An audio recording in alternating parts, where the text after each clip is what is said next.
Hello বন্ধুরা, কেমন আছো? তো হ্যালো বন্ধুরা, তো আমি এখন বাড়িতে আছি। তো বাড়িতে এখন বসে আছি।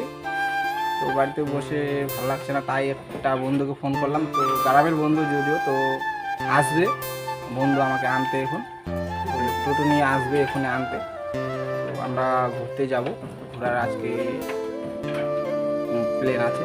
তো যাবো ওদিকে ঘুরতে, আপনারা দেখবেন, আমরা দেখাবো আপনাদেরকে কোথায় যাচ্ছি আমরা। তো আসলেই আমি আপনাদেরকে দেখাবো। তো এক্ষুনি আসবে, ফোন করলাম আমি।